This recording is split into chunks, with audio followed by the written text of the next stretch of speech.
It's only his second appearance, but Stephen Flo has already captured the attention of the world.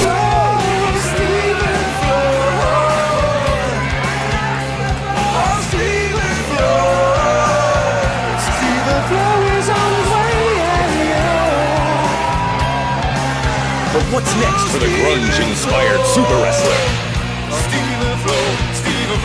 Find out on Sunday, March 9th, when the Super Wrestlers return to the Concord Music Hall for Super Wrestlers Infinite.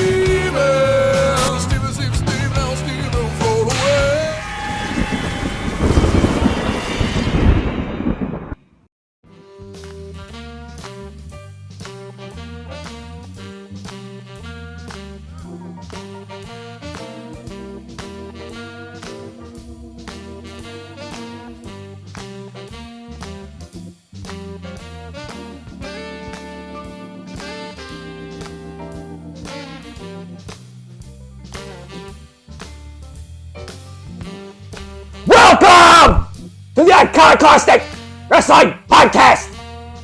What was that? I'm Dick Taco, apparently the only sane host here. All right. What the hell was that? I felt like doing it. I want to start our show this week. You really have to worry about the yelling, because when I hear the show on Friday nights when I listen to it, I'm like falling asleep already because it's 9 o'clock. And then I hear, welcome!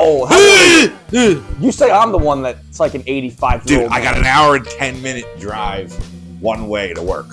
Anyway, I'm gonna talk about some stuff first. Did you ever hear of Wrestling Society X?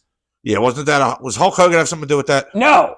It was on MTV. Yeah. MTV for like half an hour. It was all scripted cinematic matches. They would have like exploding cars. Never actually saw it, but I heard of it. New Jack was there. New Jack was there. That's supposed to impress me or something? One of the best hardcore wrestlers ever. Imagine a match between Jon Moxley and New Jack. Oh, I imagine people would ask for their money back. I love Moxley. Most people love Moxley. Moxley's not like what New Jack used to do wrestling is. I've only ever seen him hit one actual move.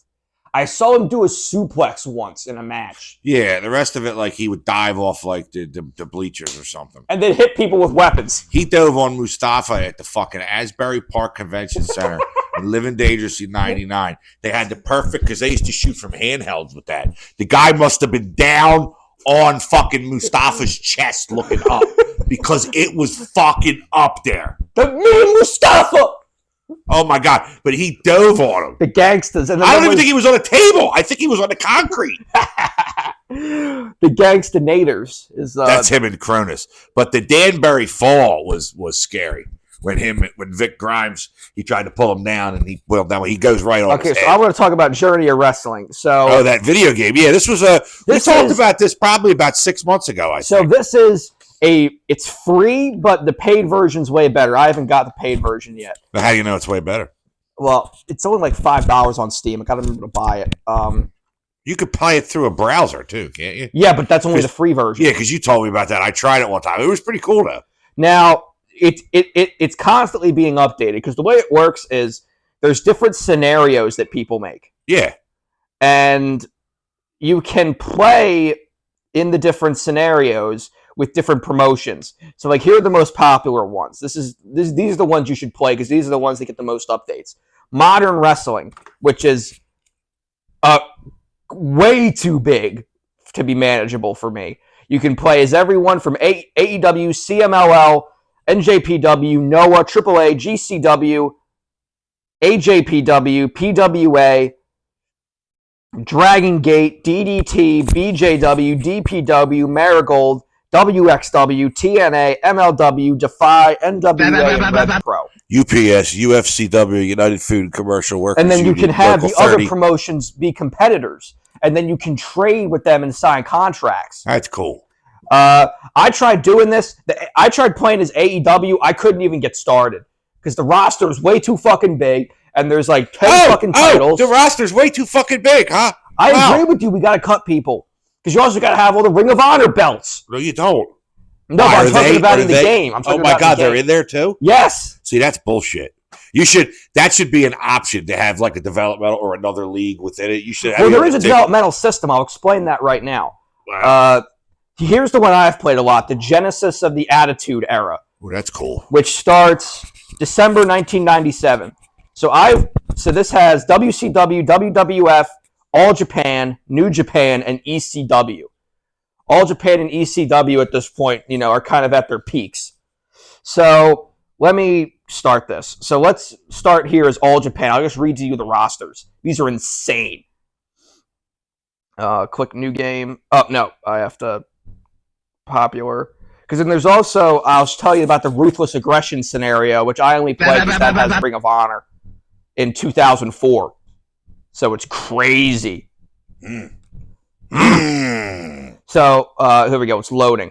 So here we go. So you start the game, and immediately you see your call-ups from developmental. As AJPW, I only have one, Hayabusa. What? That's his music. Here we go. Then we have manage. You go to your roster. Here's my roster. Main eventers, Kobashi, Jumbo Tsuruta, and Mizawa. Upper mid-carders. Just listen to this lineup. And they have a pretty small roster in this game, but only 23. This fucking lineup. What? Nothing. Go ahead. They only have 23 wrestlers to start out here as All Japan. I was trying to resume my download for Wrestle Dynasty on that pirate site. They have Akira Teyu, Stan Hansen, Kawada, Masanobu Fuchi, Steve Williams. Oh, this is like mid-90s All Japan? Yeah.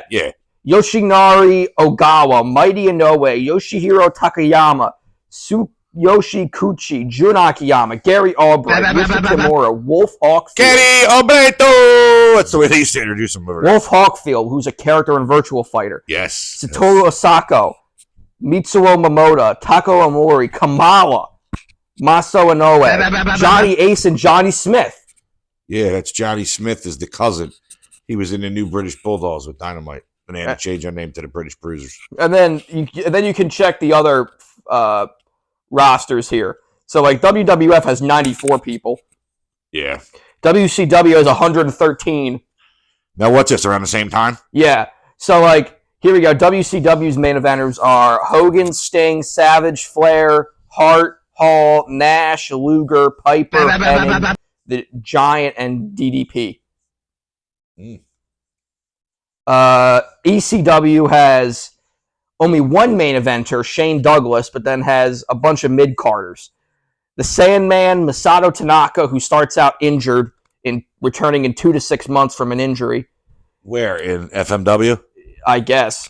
He must be. Is it mid-90s? Yeah. Yeah, it would be FMW. Sabu, Tommy Dreamer, Taz, Bam Bam, Axel Rotten, Jerry Lynn, Justin Credible, RVD, Tommy Rogers, Devon, Bubba Ray, Mikey Whipwreck, Balls Mahoney, Lance Storm, Chris Candido, Chris Chetty. Yeah, it's Taz's cousin. Big Dick, Dudley. Paul Diamond, New Jack, Francine, The Blue Meanie, Little Guido, John Cronus, Spike Dudley, Tommy Rich, Roadkill, Tracy Smothers, Danny Doring, Jason Knight, Bob Starr, JC Ice, and then Wolfie D, and then one of your jabronis is your jobbers. You have Bill Wilcox.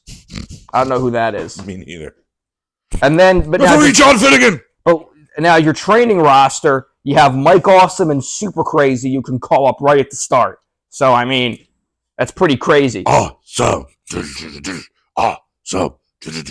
a fucking killer. I know. Good music too. New Japan, you have Kensuke Sasaki, Keiji Muto, Masachiro Chono, Riki Choshu, El Samurai.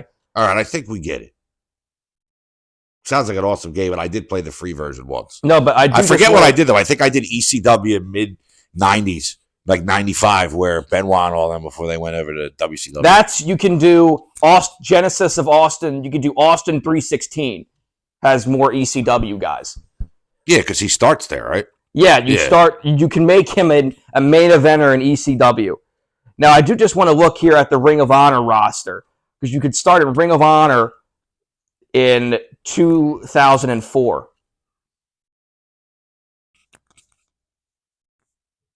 No, modern wrestling is not playable, really. There's too much shit. All right, well, I get the idea. We get the idea. The game is pretty good. Like I said, I played it myself. I just want to tell you the Ring of Honor roster. At your suggestion last year, I believe, or maybe about 6 months ago. Here we go. Upcoming event, Ring of Honor. The battle lines are drawn 2004. Here we go. Manage your roster. Just listen to this roster. Samoa Joe, Bryan Danielson, CM Punk, Xavier, I don't know who that is, Homicide, Justin Credible, Nigel McGuinness, BJ Whitmer, Caprice Coleman, Colt Cabana, Matt Striker, The Briscoes, Douglas Williams, Ace Steel, Dan Maff, Jack Evans, Jimmy Jacobs, Hydro, HC Lock, Prince Nana, Alex Shelley. And then your training roster, you don't have anyone. Who does CCW have? I don't recognize any of these people. CCW? Combat Zone. Oh, CZW. Who cares? Jimmy Rave, Sanjay Dutt. This is around the same time? Yeah. Zandig. Moxley's probably there. No, he's not. I checked it earlier. Must be in Heartland Championship Wrestling.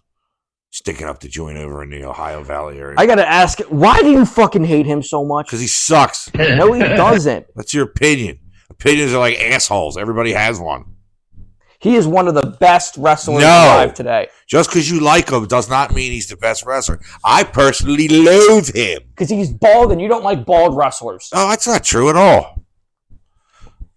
He just looks like he should. I have it on the format here to talk about because he should always keep his head cleanly shaved because he looks better when he shaves his head completely. When he comes in, like that picture they had where he was like, when he was IWGP champion with the sunglasses, he looked like Jason Alexander from fucking Seinfeld. Jason Alexander who would beat your ass. Jason Alexander. Not Josh Alexander, Jason Alexander. God. But he should shave his head. All right. Anyway, all right, let's get into the news here. Let's go right into AEW because we got the World End review. Oh, God. Okay. Now I finally watched the rest of it when I was putting shit away yesterday. Okay. Well, let me get it open. Me too. I know you didn't like it. All right, let's start here. Toni Storm made her pay-per-view debut. This is pissing me off. God, you just don't like good storylines. Why is it good? Why did they do it when her character was really good? She has amnesia.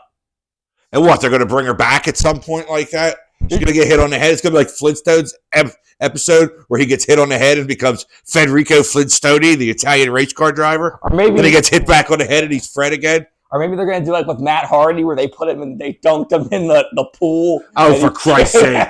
You know, when I first saw that fucking abomination of a wrestling match, I was okay with it until I saw it. Match. Yeah, but then I saw that, and I was like, this is fucking phony! It's a big fat phony! That's what I said. That's also that's when they have Hangman riding the horse across the football field. And then Kenny Omega drinks some milk with Hangman drinking a beer to show he's the biggest pussy in there. Kenny's straight edge, just like me. Oh, he doesn't drink.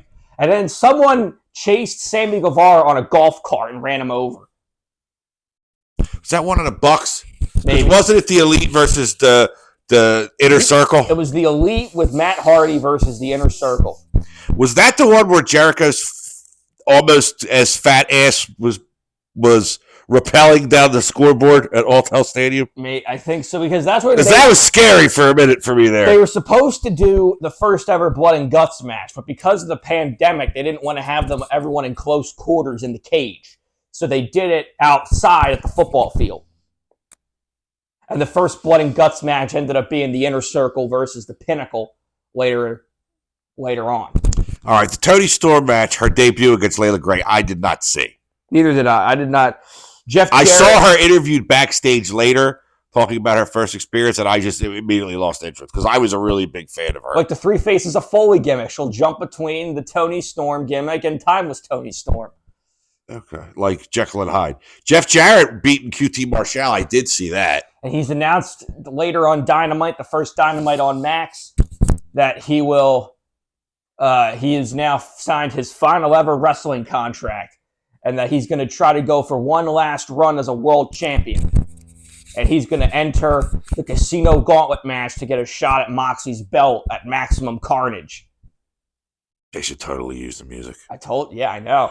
I mean, just seriously, use the music from Green Jelly. It would only cost you like probably 75 cents a play. And because I don't even know what happened to them. But, the Pointer Sisters and all that shit. Let's talk about that for a second, the music. Dynamite and the Pointer Sisters. Like I told you in the car, I'm not slandering anybody that's gay when I say this, but that song's gay. I thought that song was gay when I was 6 years old, before I knew what gay was. I wanted a woman, baby. I wanted a woman. I couldn't find a woman. And that's the kind of woman you want, Hulk Hogan. You never had a woman. And the way he points out. Oh my God. Was he ever any good, Dr. B. David Schultz? No, but he looked like Sid Vicious. Like he was a pretty big guy, but him slapping Stossel, that reporter John Stossel. Vince told him to do it. Doesn't matter, it ruined his career. But he had a program with Hogan when Hogan won his first belt in '84. And there was also because he came over around the same time. Heenan, Okerlund, Hogan, Schultz, Andre signed exclusively. Okay, then we have the next match on the World's End pre-show: Leo Rush, Action Andretti, and the Murder Machines, Lance Archer and Brian Cage, which is a great name for a tag team, especially consisting of those two. Coming from someone who told me in the car they want to see someone get murdered on live television. I told you, Swerve Hangman in a Easter death match. Real nails, Crimea River. You have to crucify your opponent. That's awful. Do it on Easter Sunday, though. You'd have people skipping church to go want to see that. Just like when they did it. Light them on fire. The Sunday morning evangelical praise Jesus human bonfire. Like when Taker hung the big boss man, but actually hanged somebody. Oh, that's it. Dude, it's gruesome. People are even hanging themselves in movies or anything. It's just gruesome. Well, like Peter Avalon. What's he doing? Have him in the hang match. Have him be the sacrificial lamb? Yeah. Loser gets hanged. Or Ryan Nemeth. Bring him back.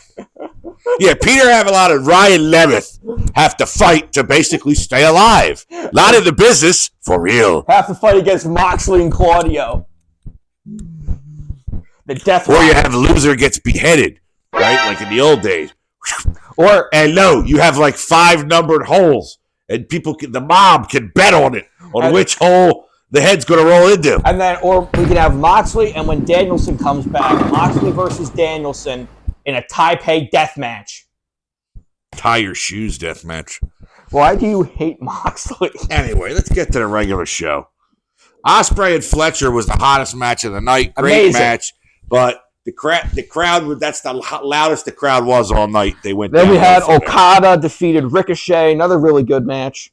But Ospreay and Fletcher, I think WWE, when Fletcher's contract comes through, that's a guy that I'd be willing to break the bank on if I was the competition. Yeah, well, they can't seem to sign anyone. They couldn't sign Ospreay. They couldn't get Jay White. They couldn't get anyone that's that AEW has interest in. They don't sign. Yeah, but the thing is, Tony will pay them more, and they'll get to do less. So how could you not take the money? Exactly. The only big sign. But it doesn't do anything for your overall body of work, is what I'm saying. No, it does. I think. I don't know. It's foreign to me. But anyway, like I said, the crowd was on the lower end for the rest of the night after the first match. So then we had Mariah May defeated Thunder Rosa by pinfall in a Tijuana street fight. I didn't see this. I forget what I was doing.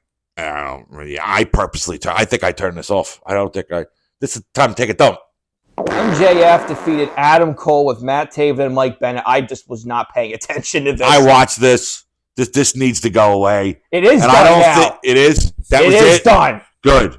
MJF's done with it. He says he wants his Triple B back. He doesn't care what the Death Riders are destroying AEW.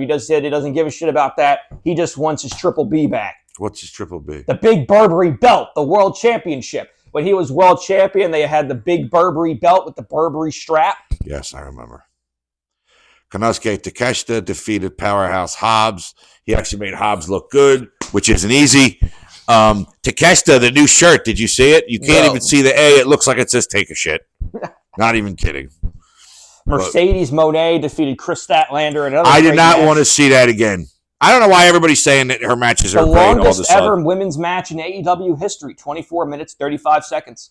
Ugh. Mercedes has been having a lot of great matches recently. She had a good match here. She had a great match at Full Gear. She had a great match at Wrestle Dynasty against Mina Shirakawa last night, as we're recording that, or this morning. I don't know. Tomorrow morning. 400 days, with the international dateline. Yeah, I wrestled 400 days in a year, brother. Yes. But just like how I could smell the death on that child at Wembley. Nah, dude, I work in a nursing home. I smell death. Oh, we'll talk about that later. Yeah, that's a new segment on the show. We'll be doing that at the end. And then we had Jon Moxley with Marina Shafir defeated Orange Cassidy, Hangman Adam Page, and Jay White. And at the end of the show, FTR returned along with Adam Copeland, who has now officially been renamed to, at his own behest, as Cope. And now he's going to reintroduce D'Angelo Dinero, and they're going to have Cope and Pope. That actually Shut up! You're not supposed to agree with it, you horse's ass! Or, I told you, one of the, we've had, that's up there with some of the great tag teams. Vicious and Delicious. Oh, yeah. Rhythm and Blues. Rhythm and Blues. Boxcar gets the knee up. The Dancing Fools. Just the fools. But anyway, at World's End, Baron Corbin was seen backstage. So was I figured he was carrying something for somebody. If Tony, you can't tell me if Tony signs him that you're not going to lose faith in him. He won't sign Corbin. If he does, he has to bring the music with him. So, just because everyone... I bring the darkness, I am the thunder, I come from hell, I'll pull you under. Yeah. Just because someone's backstage, that doesn't mean that they're going to sign there. Samantha Irvin was there for Ricochet, and Rhea Ripley was there apparently too one night. For Buddy Matthews. People just go there. So Rated FTR has their sights set on the Death Riders. God, you hate the Death Riders. I don't understand what they stand for. They're trying to make AEW strong. That's Moxley's vision. By weeding out the weak. And Tony Khan thinks airing the Punk fight was crucial in getting the rights renewal. I don't know. Do you agree with that? No. That was stupid. I think that was a waste. Especially when you saw the videos from inside the actual arena that night. People were pissed. Whatever. Punk sucks. No one cares. They had he's going to have quite a program with Seth Rollins coming up. And possibly The Rock. And then he's going to fart and break his tibula. Well, if he does, that's the end of him. You got to throw him on. You got to do what they did to Edward G. Robinson in Soylent Green. Talk him into offing himself. As far as a wrestler. Oh, speaking of, I watched that a couple weeks ago. I know. That's why I brought it up. Because you said something about that. It was such You said something about that at dinner one night at Nance. Yeah, because I watched it. Because I asked Nanny whether or not that was ever seen as a good movie and whether or not Charlton Heston was seen as an attractive man. Because basically everyone in that movie, all the women try to have sex with him. You got to tell him! Soylent Green is people! It's people! And it just ends. And then the women are furniture. Furniture, yeah. They come with everything. They come with the apartment. Which I thought was a really neat idea. I thought it was. Again, there's interesting ideas. But how about when he's coming out? That's what it's like working at the nursing home. When he comes out of the apartment in the morning, you're stepping over people. They just shove him in there. Like there was one idea where they have ration riots. They have riot squads for the food rations. And there's something where they talk about the scoops. And I was like, oh, is that like the SWAT team? No, it's literal fucking construction vehicles that they have come and scoop up the rioters. Soylent Green is made out of people. The Death Riders. There's an old Ask Your Mother. The reason I like that movie is... Where is Camille? Shut up. There's an old skit on Saturday Night Live where Charlton Heston is played by Phil Hartman, and he keeps doing that. It's man, he's got the ascot on and everything. So that's why it drove me to see the movie as I was younger. So. All right. Yeah, where the fuck is Camille? Can we talk about that? Maybe she's just gone. Maybe they realize she sucks. Yeah, but you're just gonna let it die like that? You can only do one thing with her anyway. Yeah, but they just realize she sucks. All right, give me the Wrestle Dynasty review. Oh, well, first let's start off with Wrestle Kingdom. Okay. No, I didn't see any of that. Wrestle Kingdom was first. First, we had the New Japan Rambo to get a shot at the... The what? It's a Battle Royal match. Okay. To get a shot at the IWGP World Heavyweight Championship. Let's see here. Other participants were Josh Barnett, Oleg Bolton, Yuji Nagata, Toji Makabe, Kenta Yoshihashi, Yujiro Takahashi, the Tokyo Pimp, Toru Yano, Hiroyoshi Tenzan, Satoshi Kojima, Tomaki Honma. They're really just emptying out the retirement home here. Sanada, Taichi, Tomohiro Ishii, and Alex Zane. It was won by Hiroki Goto. Son of Tarzan Goto. It's the only fucking thing you know him for. Yep. one half of Bishamon, him and Yoshihashi. Bishamon, isn't he a character in Vampire Killer, the fighting game? The first match. Darkstalkers, that's what it is. 4-way Tokyo Terror ladder match for the IWGP Junior Heavyweight Championship. The Ichiban Sweet Boys, Robbie Eagles, and Kosei Fujita, representing the Mighty Don't Kneel, defeated the Intergalactic Jet Setters, Kevin Knight and Kushida, Catch 2-2, TJP, and Francisco. Just for the tag championships? Yeah, the Junior Heavyweight Tag Title Championships. That's what I thought. This tells you how stacked the division is. Because New Japan's been rebuilding these last couple of years. Between the pandemic and losing people to AEW.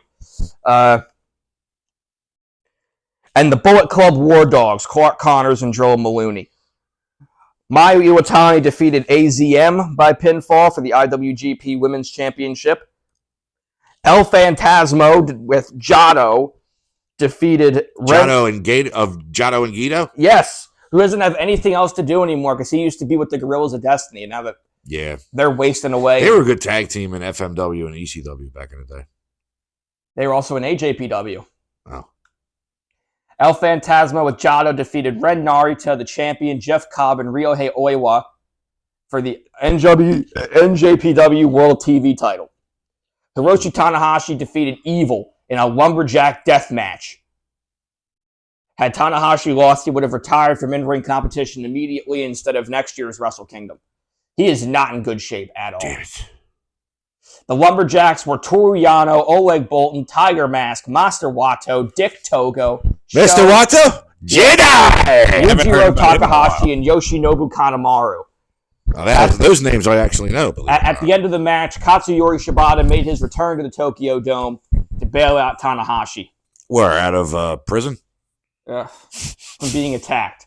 Oh. Konosuke Takeshita with Don Callis defeated Shingo Takagi in a winner-takes-all match for the Never Openweight title and the AEW International Championship. It was announced that Takeshita signed a contract with New Japan. He's got some dates to split between AEW and New Japan. He won the belt, though? Yeah. So what is the NJPW what? The Never Openweight title. So he's the International and Never Openweight champion? Yes, he has 2 belts. Nice. Again, El Desperado defeated Dauki by referee stoppage. Oh, that's the guy I always call Dookie. Yeah. Dauki did a really cool move off the top rope. He dove and did like this powerbomb sit thing. And, a sit-out powerbomb, yeah. Yeah, and it looked way cooler than that, though. It was like a dive. He did a dive off the top rope. Desperado caught him in midair and put him into a sit-out powerbomb. But then Dauki landed badly and he dislocated his elbow, it looked like. So they stopped the match in 5 minutes before it really even got started. Then we had Yota Tsuji defeated David Finlay with Guido for the IWGP Global Heavyweight Championship. Ooh. Tetsuya Naito defeated Hiromu Takahashi in a special singles match. And then what's so special about it? Because usually in NJPW, they don't have non-title singles matches unless it's a tournament. Oh. Zack Sabre Jr. with Hartley Jackson, Kosei Fujita, Robbie Eagles, and Ryohei Oiwa defeated Shota Umino, defending his IWGP World Heavyweight Championship. Now, this was a very polarizing match because it was 43 minutes and 44 seconds, and apparently it was not deserving of that.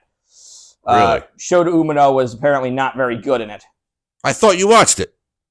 I didn't see that match. Oh, that's the main event, isn't it? Then we had Wrestle Dynasty, which I saw most of. Everything besides... That's the one with AEW, right? AEW, CML. It was supposed to be... They advertised it as being 5 promotions. Stardom, Ring of Honor, New Japan... Ring of Honor doesn't count. AEW, CMLL. That's the point. And Stardom only had 2 matches on the show, and CMLL only had 1 match. What was the CMLL match? I'll tell you in a second. Be patient. Ew. Bitch. The first day, they had 2 matches on the pre-show. Momo Watanabe defeated Willow Nightingale, Persephone, and Athena in the International Women's Cup 4-Way. The winner receives a women's championship match from the promotion of their choosing. Sons of Texas, Dustin Rhodes and Sammy Guevara, defended the Ring of Honor World Tag Belts against Sho and Yoshinobu Kanemaru, the House of Torture. I didn't see this match. I didn't watch the pre-show. It probably would be torture. The Sons of Texas. That's such a Dustin Rhodes name. I remember reading that you can tell Dustin made that up. I didn't realize Sammy was from Texas, too. Yeah. Well, makes sense. People think Dustin's going to retire at All In Texas. Hopefully, you can bring Cody back for one. In front of match. Are they still having? What's the update on ticket sales for that? I don't know. They were not doing well. Remember? You're thinking of Grand Slam Australia. Oh well, I'd still like to hear an update on tickets sold for that if we can find it. Keep reading. Then we had the 8-man Lucha Gauntlet match, which was wrestlers from New Japan and CMLL. Taji Ishimori defeated Hechicero, Kosei Fujita, Sobrano Jr., Master Rato, Mascara Dorada, Titan, and El Desperado. Titan, which is Spanish for tit. Titan. Large tit, actually. Like the Grand Tetons mountain range. My old boss was there one time. He's like, we're at the Grand Tetons. I'm like, that's just Spanish for big tits, right? Hiroshi Tanahashi versus Katsuyori Shibata ended in a 5-minute time limit draw grappling rules exhibition match. It was kind of weird.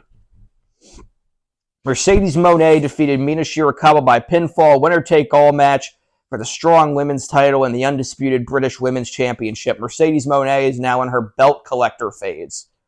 She's the undisputed British Women's Champion, Strong Women's Champion, TBS Champion, and also the Southside Women's Champion in Rev Pro. She has 4 belts. This just in, it looks like the AEW All In Texas has cleared 1 million mark in ticket sales. I can't get a number on how many. I thought until July also. I know, but they hype them like way mad early. David Finlay with Guido defeated Brody King by pinfall. Shota Umino defeated Claudio Castagnoli by pinfall. That sucks. What? That sucks for Claudio. Yeah. Claudio, I think, gets forgotten in a lot of this Death Rider stuff, too. The emissary of violence. Moxley's right-hand man. But Moxley's left-handed. Kidding. Konosuke Takeshita with Don Callis defended both of his titles against Tomohiro Ishii. The never open weight and the international title, right? Yes. I was on the toilet during this. The David Finlay and Brody King match was really good. Yeah, the adrenaline really hits you like when you watch wrestling. You gotta.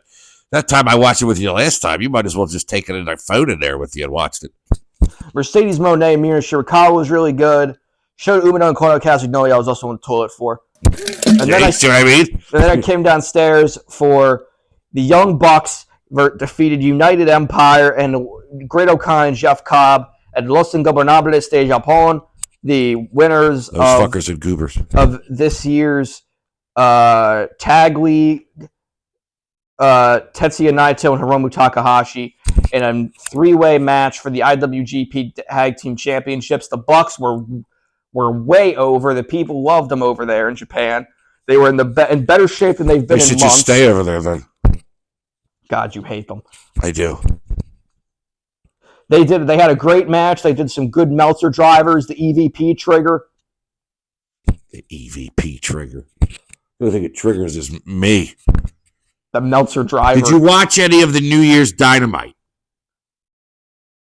I'm not. We're not done this. Oh my yet. God! There's more. Okay. Yes. There's 12 matches. I thought that was it. With Yota Tsuji defeated Jack Perry for the IWGP Global Heavyweight Championship. He defended his title. I didn't see this. I was eating something. And then we had the match of the night, the one everyone wanted to see. Kenny Omega in his first match in 13 months against Gabe Kidd with Clark Connors and Joe Maloney. This match was fucking crazy. Kenny wrestled better than he's ever wrestled. It was amazing. Both of them got color. Tables, chairs, everything was breaking. Kenny had a new custom entrance theme composed by the composer of Final Fantasy XIV and Final Fantasy XVI with a special foreword by Nobuo Uematsu, the original Final Fantasy composer. He had new ring gear. It was, he had Snapdragon, top rope Snapdragon suplex, going through tables on the outside. They were both bleeding buckets. And then Kenny finished it with a one-winged angel. Wow. Amazing match. It's the most I've heard. That's the most passionate I've ever heard you do anything in this entire over a year and a half of the show. So hard-hitting. It was Bravo. Beautiful. And then the last match main event I didn't really watch. I saw the end of. Zack Sabre Jr. defeated Ricochet by submission, defending his world title. Why did Ricochet get a fucking title shot? I don't know. Did you see the 1-1 Dynamite, speaking of Ricochet? Yeah, it was great. He bludgeoned Swerve with a pair of scissors. Yeah, they're doing a great job with his heel turn. I was explaining to your cousin though when we were watching it, that it's hard, like somebody being as dark as Swerve is when they bleed, they have to bleed a lot for you to notice it. It's a shame. Well, no, it's harder. It's harder to see. So, but yeah, they're doing a scissors angle where he basically hit you with my grandmother's picking shears over and over and over. They did a great job with Ricochet, making him a heel because people were booing him.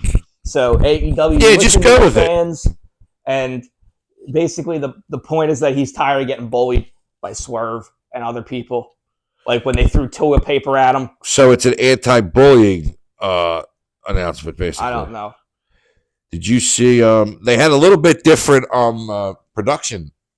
It seemed to me. Yeah, it was better. Yeah, that's what I'm saying. The hard camera was a little higher up, and they're doing the smaller arenas that are always packed. The one guy on the camera, the guy who shoots the camera from over by the announce table, he knows how to shoot Adam Page with that dead eye, so it looks like the guy hit. Because the guy on the left side, he missed him by like an entire ass. I love Adam Page. But no, when you looked to the other side, it was beautiful. Hey man, Adam Page is one of the best wrestlers around right now. I told you he's a very good talent.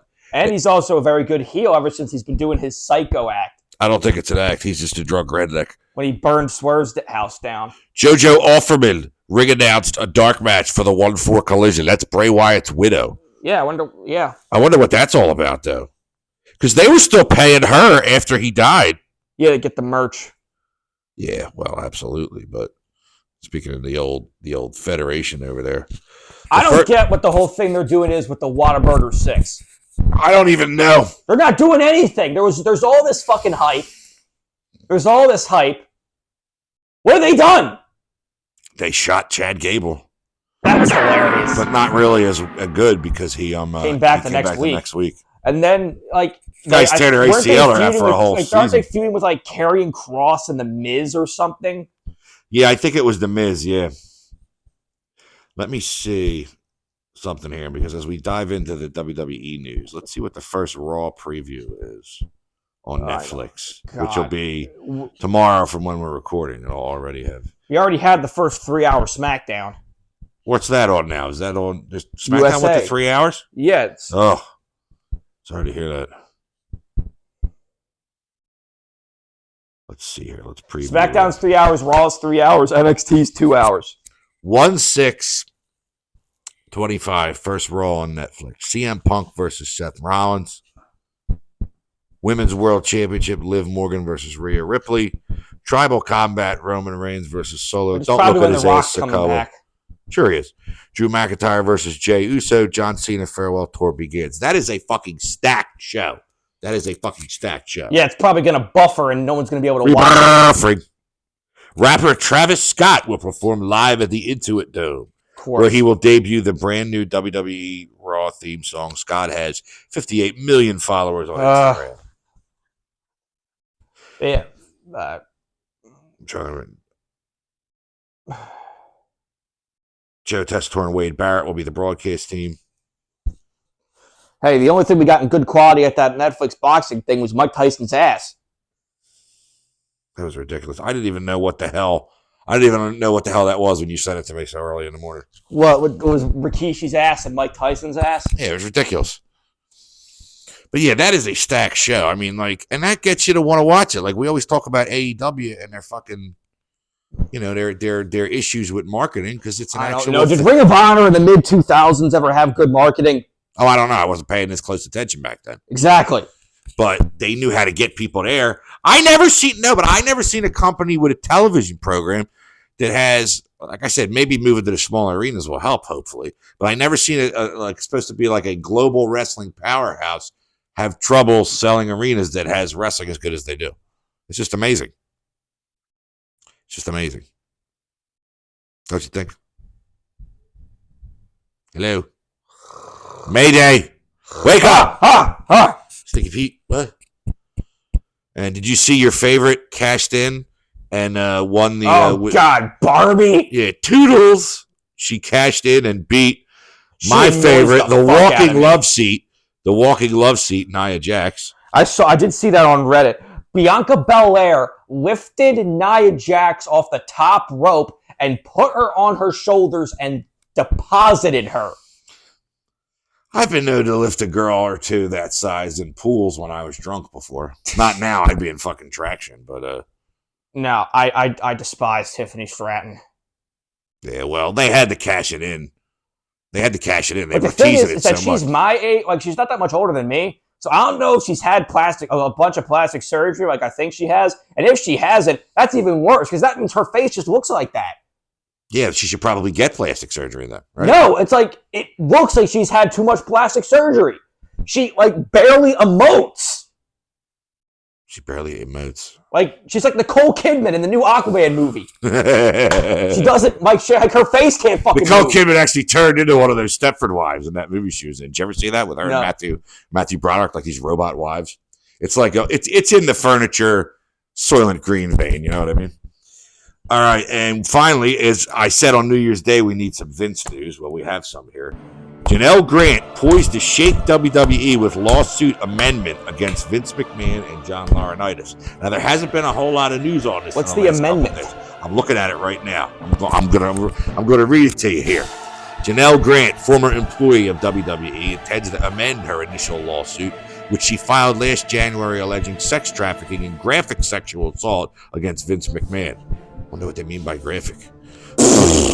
Former WWE head of talent relations John Laurinaitis and WWE itself. The lawsuit was filed almost a year ago. Brandon Thurston of Post Wrestling broke the story on Thursday, citing fresh court documents. According to Thurston, it's unclear what modifications Grant intends to make her amended complaint. Her initial 67-page complaint, which everybody knows, especially we covered it here on one of our best shows ever, included gruesome accusations such as that McMahon and Laurinaitis were sexually assaulted. Wait a minute. Not that they were sexually assaulted. That's what they wrote. They sexually assaulted her. But that's what it says here, though. Such as that McMahon and Laurinaitis were sexually assaulted and that McMahon was involved in sex trafficking. That's just a typo. It's more than a typo. The whole sentence is off. It's like, remember we were reading his text messages? I was like, he's capitalizing the C and come. You're like, it's not a proper noun. I said that. Yeah, go back and listen. That's hysterical, show. Additionally, wait a minute. Brock Lesnar was also named in connection with alleged sexual encounters that occurred during the renegotiation of his WWE We want Pistons. talent contract. We want Pistons. No one has seen Brock other than his daughter's wrestling matches. Yeah, he looks like shit. Additionally, Speaking of, I gotta say something about Brock. Do you remember when he won the Money in the Bank briefcase and he brought it around as like a boombox? Yeah. Okay, I just remember seeing that. People thought it was funny. It was funny. Additionally, the lawsuit claims that former executives Brad Bloom, Stephanie McMahon, Brian Nurse, and WWE president... Brian Bloom, is that A-Train? Albert? No, that's Matt Bloom. Lord Tenzai. Ah! Giant Bernard. WWE President Nick Khan also knew about McMahon's actions, which could put WWE at fault. However, prior to Grant filing the lawsuit, WWE claimed that Khan was unaware of the accusations. Grant also filed a lawsuit against Dr. Carlin Colker. You remember that one? We remember all this, yes. Peak Wellness Clinic in Connecticut during the summer. She claimed that McMahon reportedly sent her to the clinic for infusions and supplements without providing a clear explanation. That's very sus, as the kids say. Grant requested that Colker and his clinic release her medical records as part of this case. Citing an arbitration clause in the disclosure agreement McMahon and Grant signed in January 2022, the defendants are attempting to have the case transferred to private arbitration. She is allowed to make one amendment without the court's consent under federal court rules. That's crazy, brother. It's not going to work for Vince, brother. She has to revise the complaint by January 15th. Grant's lawyers have asked the court to lift the stay and establish due dates for upcoming filings so they can move this along. That is crazy, brother. What you think?